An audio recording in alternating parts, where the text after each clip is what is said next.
bà sớm cột bằngជំđiệp số vùng mai bóng phồn bàនៅព្រឹកថ្ងៃទី27ខែមេសាឆ្នាំ2026លោកស៊ិននវុឌ្ឍអភិបាលរងក្រុងបាត់ដំបងតំណាងឲ្យលោកលៀងវាសនាអភិបាលក្រុងបាត់ដំបងបានដឹកនាំកម្លាំងដើម្បីចុះរៀបចំសម្រាប់ធ្នាប់នៅជំវិញផ្សារណាត់ផ្សារធំបាត់ដំបងបាទដោយមានការចូលរួមពីខាងស្នងការខេត្តបាត់ដំបងអធិការក្រុងបាត់ដំបងនិងខាងមន្ត្រីរដ្ឋបាលសាលាខេត្តនិងអាជ្ញាធរសង្កាត់ហ្វាយប៉ោផងដែរប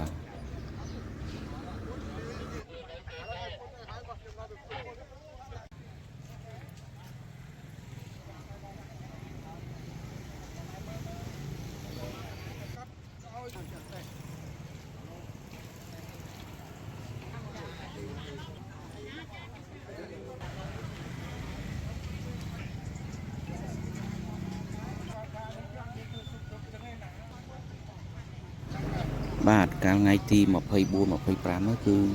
ខាងសាលាក្រុងក៏ដូចជាកម្លាំងចម្រុះបាន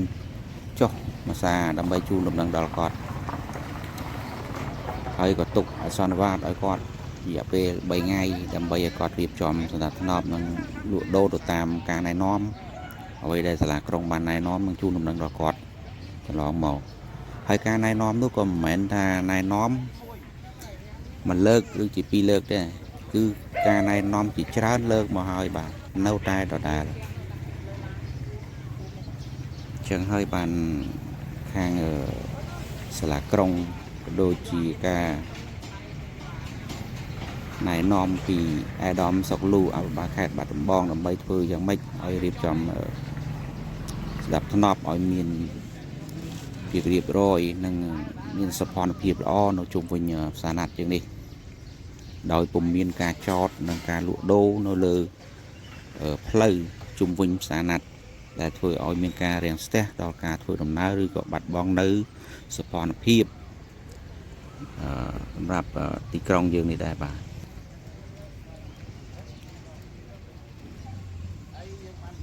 នឹងដូចបងប្អូនឃើញស្រាប់ហើយក៏បងប្អូនបានដឹងដែរថាការធ្វើដំណើរយ៉ាងម៉េចដែលជុំវិញ